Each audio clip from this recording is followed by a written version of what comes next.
When the GameCube first released in 2001 with Luigi's Mansion as their most popular launch title, it was the first console that launched with a game starring someone other than Mario. What got released was a wonderful little adventure starring Mario's brother, and with a much greater identity than before. Games often depicted Luigi as just this flat, one-note character that was literally created just to have a player too. But Luigi's Mansion was the game to give insight into the strange, cowardly, but lovable green counterpart we all know today. But, you know, what about the other characters in the Mario franchise? I'm talking about Wario, Waluigi, Toad, you know, those guys. I guess we did eventually get a game starring Captain Toad, which counts, but no original Waluigi game. Kind of a bummer. Well, the company Treasure decided to make a 3D platformer all about Wario, named Wario World. Released on the GameCube in June of 2003 for Europe and America, and May 2004 in Japan. From what I know, Treasure developed the Sin and Punishment games with Nintendo, and it seemed they were willing to partner up again for this game. Interestingly enough, they developed Mischief Makers, a platformer for the Nintendo 64, which is actually pretty neat. But with Wario World, it was really neat to see an entire game about the dude. And while we did have Wario games prior to this one on the Game Boy, I would say they weren't as grand as something like Wario World. You know, it's a world.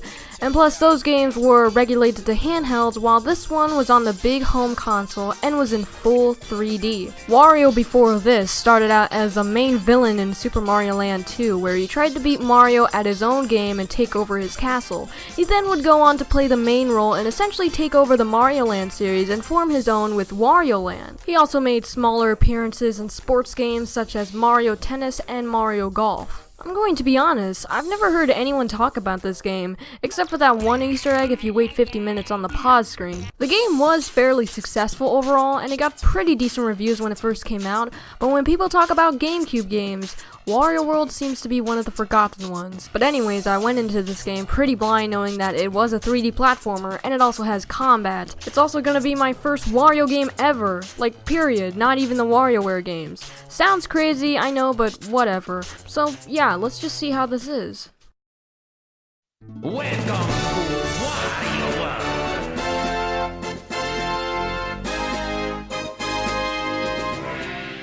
The game opens up with this little cutscene explaining that there's this dark jewel that's evil and stuff. Wario's got this big golden castle full of riches, but the jewel he apparently has eats up all of his golden treasures and turns them into monsters.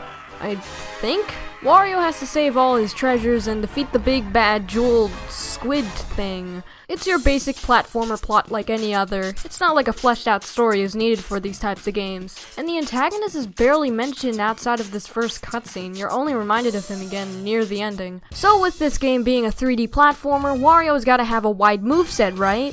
Wario actually moves pretty fast compared to other games he's in, like Mario 64 DS. He's quite literally the slowest character in that game. But here he moves around fast, and that's great. It's needed for a game like this since it has a lot more faster action. Like I said earlier, combat is actually an integral part, so you get to fight a lot of enemies by throwing punches, but you can also pick them up and literally throw them into other enemies to make them more efficient after hitting them enough times. You can also charge it up to do a super obliterating throw into an army of them. I really like that. It fits Wario's character a whole bunch. Alongside, you got this dash you can do by holding B or just by simply holding R. It's a lot easier that way. I was pretty surprised how much I used the dash this playthrough. It's very useful for not only ramming into enemies, but also getting around a lot faster. You can also hold L to freakishly make Wario open his giant mouth so he can inhale nearby coins. And I mean, the idea of Wario gobbling up coins is pretty funny actually. You can do a ground pound or do a drilling type ground pound if you hold an enemy, and we got a spinning attack if you rotate the analog stick too. Both of these moves will be used a lot throughout levels, maybe by spinning an enemy to spin a wheel super fast to slowly unlock a gate, spinning on a platform to make it rise, or drilling into doors you otherwise couldn't use a normal ground pound for. I do think it's pretty nice that the game makes use of the enemies in a bunch of different situations you need to progress, as well as just the general combat, which I'm a bit mixed on. This game is a 3D platformer, so you're gonna be jumping in faster actions than you would most other games, but you also have to stop and beat up a flock of enemies, which I think becomes sort of tedious after a while. It's always punch the dudes over and over until they drop on their backs, pick them up and charge it at a group of enemies, and I think the game just loves to spam them everywhere. Like, do I really need to fight all of you? Come on, this is just a bit too much. And they respawn like mad after you beat them all. It's not too bad, but it is a bit annoying. And I get it, you need the enemies which you can hold to get past some parts in these levels, but I think it would have been a lot better to just respawn them only when you absolutely needed. Otherwise, throughout the game, I felt fighting them was just sort of pointless at times. It would have made a lot more sense to regulate respawning enemies to only these pots that spit them out continuously. I don't know why they didn't go with that. Anyways, with that being over, let's just move on. The whole game is very linear. Even though you have a hub world where you can see each world right from the get-go, you're gonna be going through each level in a set order. There are only 4 worlds in this game, with 2 levels in each of them, and 1 final boss fight for that world. When defeating that boss, you get a special key which will be added to the giant treasure chest you unlock after getting all 4. But alongside that, every individual level has a boss fight at the very end. So there's quite a bit of boss fights here, despite the fact that this game is only 6 hours long. The levels themselves are also linear. Granted, you might be able to take different paths here and there, but they usually lead to extra collectibles. The straight shot to the goal is entirely linear. And there's a fixed angle too, where the level literally cuts off where the camera is positioned. The camera controls are very limiting, only giving you 3 different positions, which are just pans to the left and right. It's barely even helpful. The little mini platforming sections in each level do have much more degree of control since you actually needed to make the jumps, but they also only move in increments. A bit strange considering the GameCube controller has an analog C stick. It's almost like Mario 64's camera.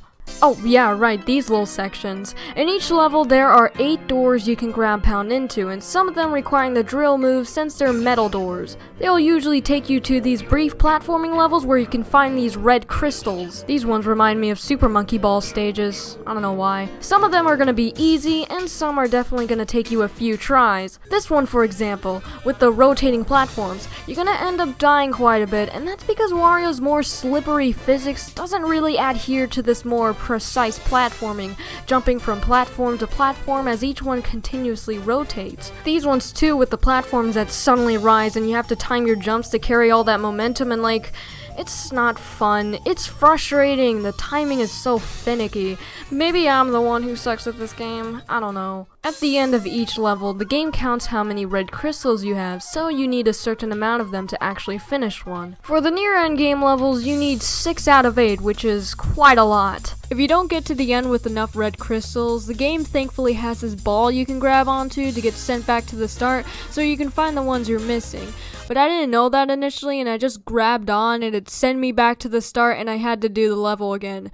So, don't do that. But anyways, there is a good amount of incentive to make your way through these brief mini levels. We also have the spritelings, there's 5 in every level. They give you hints which are pretty helpful, I guess, but I don't know. As well with pieces of a Wario statue you can collect, and 8 objects which you can spawn by hitting switches and finding the chest in the level that corresponds to that switch. Lastly, the main collectible here are the coins. As you know, Wario is a very greedy garlic man who wants to get so many of these, and they drop so frequently, you're gonna be swimming in gold by the end of the game. I mean, I guess it makes sense for you to be carrying a massive amount of coins since you're playing as the same guy who had a crazy hoarding problem. You can use coins to buy garlic from these little vendor dudes. I always found the fact that Wario has to eat raw cloves of garlic to replenish his health was pretty good. They increase in price the more levels you complete and the more you use them, so you can't just buy them without thinking. You gotta favor those little hearts you got down there. Except you get so many, so like 75 coins is nothing to be honest. Of course I'll take one, I'm low on health.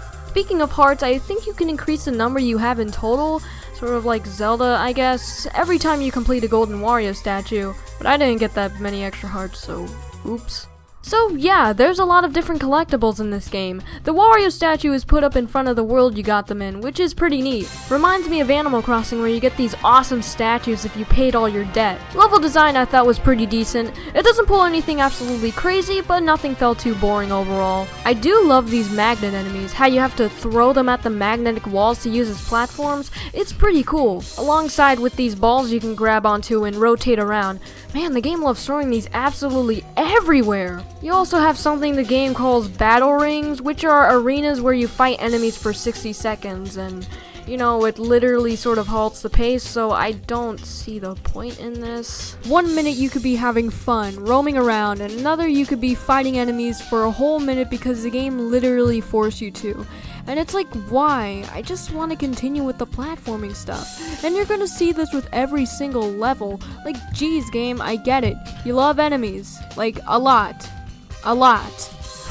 Anyways, you're going to be going through forests, circus levels with tons of mirrors, haunted mansions, beanstalks, etc, etc. The level theming is pretty nice and varied here. I like how the first half of the snow level takes place outside and in this town looking area, then eventually you see this box and you ground pound into this huge ice cavern. I thought it was cool. Interestingly enough, this game doesn't have a life system like every other platformer does.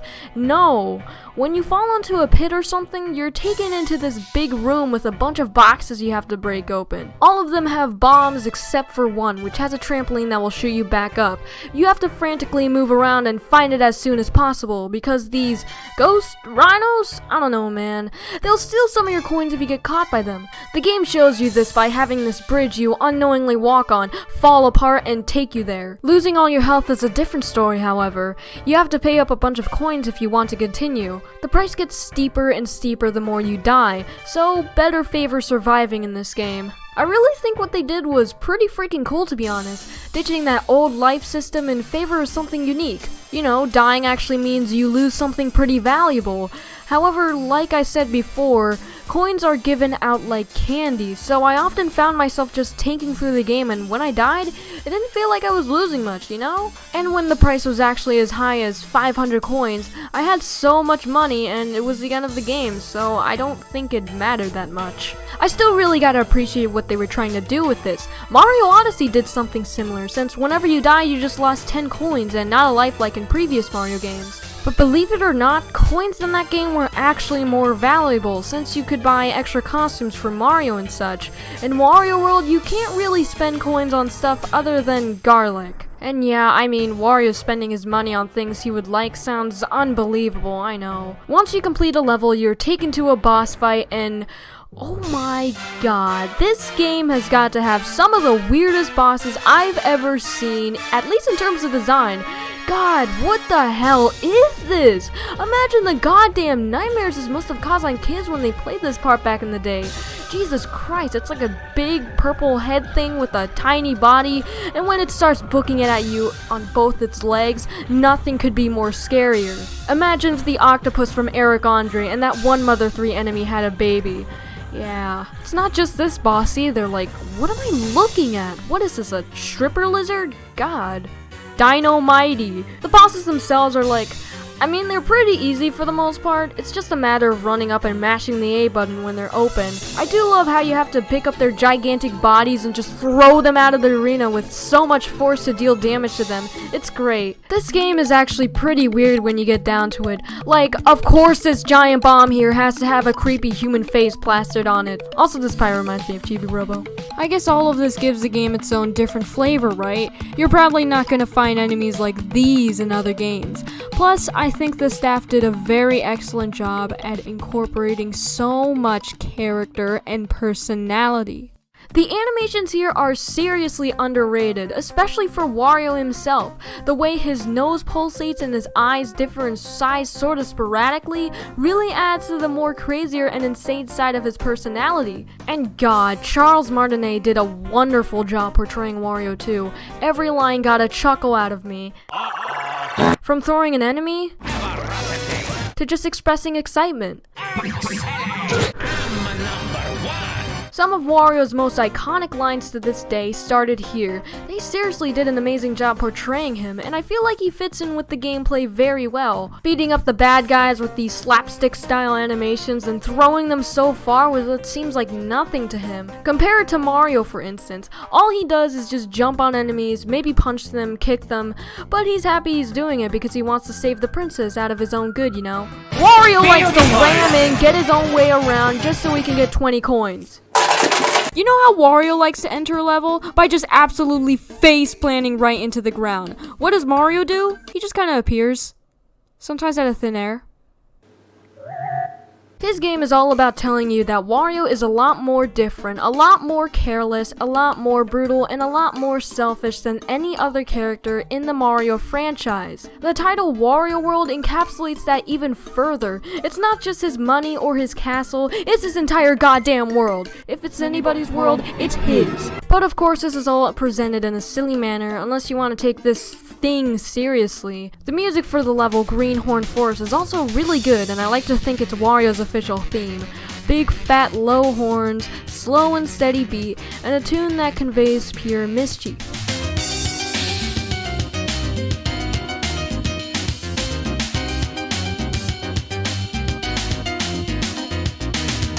I also really like how this one dude nervously says he'll give Wario lots of rewards, not because it's out of his own good, but because he has to for the sake of Wario's greed. The manual's pretty funny too. It shows Wario's different physical traits in this disgusting organ diagram thing. Oh my, how lovely my feet smell! Yeah, that's enough of that. I think I've talked about all the main game and stuff, so now I'm gonna talk about the final boss, ending, yada yada yada. If you don't want to see that, skip here, unless, you know. So once Wario gets all the keys from each of the 4 worlds, the giant treasure chest here is finally unlocked, and the black jewel squid turns the hub world into an arena. And, the final boss is a joke, to be honest. Yeah, you just have to go around, hit the crystals with the spritelings in them, avoid his fire attacks, and run up and throw him out of here. Repeat it 7 more times, and he's done. He's over with. Yeah, there wasn't much to that, huh? What I didn't know initially was that the Japanese version actually features a second phase, which is weird. Why didn't we get one? That would have added a lot more to the fight. I mean, the Japanese version did release quite a bit later than the North American one, so I guess they looked at the American boss fight and were like, yeah, this sucks, and tweaked it quite a bit. Wario then appears in a white void where all the spritelings you free throughout your adventure are here and willing to rebuild Wario's castle by doing a little dance. Even the caged ones too. That is so cute. So depending on the more spritelings you collected, the better the castle you get in the end. It's really similar to how Luigi's Mansion grades you on how much money you collected in turn for a bigger and better mansion. I really love how the worst ending is just him sitting on a throne in a random forest. That's just good. Oh no! And yeah, that's Wario World. Overall, I thought it was pretty good, even though I was mixed on the combat of the game, how it loves respawning those enemies, and how insanely creepy the bosses are. Man, I think this game is still worth a go, and it's amazing too that no one talks about this game. Wario World is a criminally underappreciated game. It may not be the best GameCube game, but it certainly got its charm. It was the first 3D platformer like Mario, but it was all about this guy now. Except they tried to do something a bit different to fit Wario's character, you know, incorporating the punching style combat in a goofy way. Whether they executed that amazingly or not is up for debate. I mean, it was a unique game for its time, that much is true. Plus, I think it did a very good job at pulling off an identity of its own. No enemy is brought over for Mario, and that's pretty commendable. This game is pretty short too, only took me about 6 hours just to beat the main game, so if you have 6 hours to spare, give it a try. However, I will say that right now GameCube prices are like unnecessarily high, and I doubt Nintendo will be re-releasing them anytime soon, so your best bet might just be to emulate it. That's what I did for this playthrough, and if that's your only option, go ahead.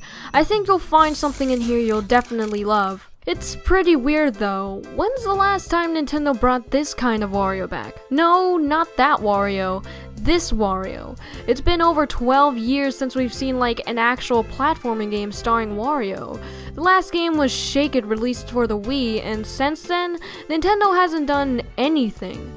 I'm really hoping that maybe they do something potentially on Nintendo Switch, but for now, it's not likely. Also, this is my first review of any game. I'm not sure if this will be a mainstay direction with the channel, probably won't, but judging by the absolute garbage I've put out over the past couple of months, change is always nice, I guess. I don't know, I may do more reviews if like you guys like this, and I have more ideas here and there in case I actually continue with this format. So that's it.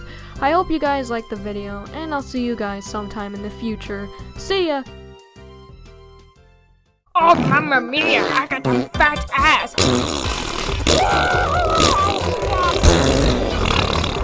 I'm a fight into oblivion!